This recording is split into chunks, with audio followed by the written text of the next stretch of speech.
그 사람이 얼마를 받느냐를 일단은 그 사람들이 다 알아봐요. 우리가 생각하는 막 상상하는 어마어마한 그런 거는 헐리우드 안에서도 몇몇 스타들의 그러니까 대스타들의 하는 그런 어떤 경우인 거죠. 뭔가 대우가 또 달라졌다는 느낌이 또 드실 것 같아요. 정작 저는 사실 대우에 대해서는 별로 이렇게 큰 신경은 안 쓰거든요.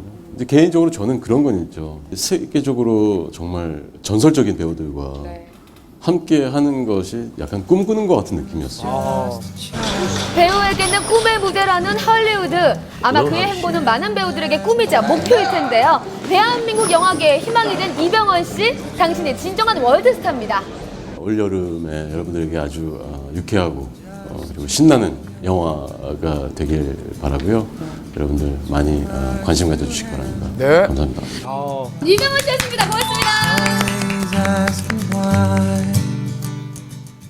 아, 저도 빨간 자켓을 입고 올 걸 잘못했네요. 자, 요즘 예능도 리얼 버라이어티가 대세고요. 드라마도 리얼리티가 대세입니다. 작은 것 하나에서도 실제 사건을 토대로 치밀하게 대본화시켰다는 너의 목소리가 들려. 오늘 정말 재밌습니다. 한밤 기획입니다.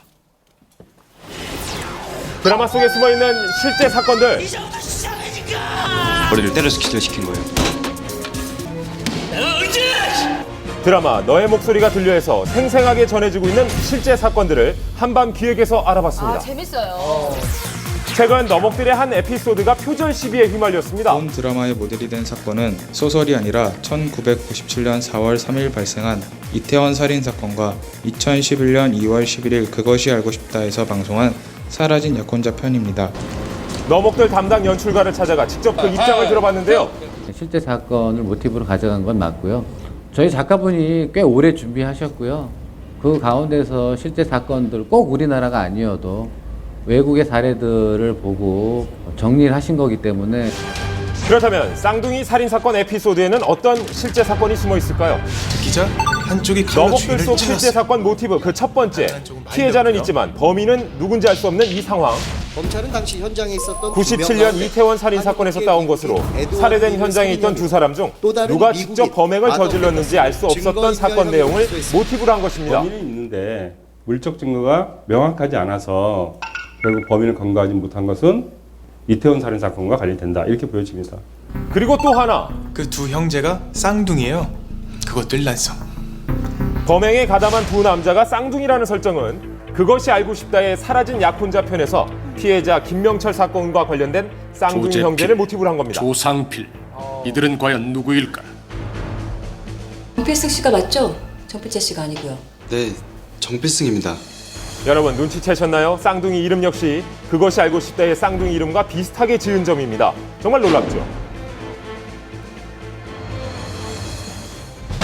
하지만 현실에서는 증거가 명확하지 않아 속 시원히 해결되지 못한 사건들이었지만 드라마에서는 초능력을 사용하는 주인공이라는 설정으로 사건의 진실을 가려냈습니다. 그 쌍둥이 둘이서 짜고 사람을 찌른 거야. 공동 정범이라고. 이에 변호사와 검사는 둘 다 잡는다? 저희 둘이 짜고 그 사람을 죽였습니다. 이 자식이 무조건 안 죽였다고 잡아떼라고 했거든요. 그럼 둘 다 무죄로 풀려날 거라고.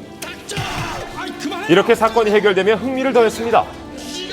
법조인들이 사실 가지고 싶은 능력이 바로 그거죠. 진실을 알 수 있는 능력. 근데 이제 이종석 씨가 그런 초능력이 있으시니까 어떤 진실에 맞게 어떤 변호사나 검사나 판사가 어떤 역할을 해주니까 그게 드라마적인 재미인 것 같아요. 그리고 드라마의 핵심이 되는 민중국의 살인사건, 혜성의 증언으로 죗값을 치르게 되는데 딸년이 10년 전에 법정에서 증언하겠다고 나대서 죽는 거야. 이렇듯 드라마는 절정을 향해 가고 있는데요. 그렇다면 민중국의 살인사건 에피소드에 숨어있는 실제 사건은 뭘까요? 먼저 민중국이 법정에서 자신에게 불리한 증언을 한 혜성의 목을 조르는 이 상황은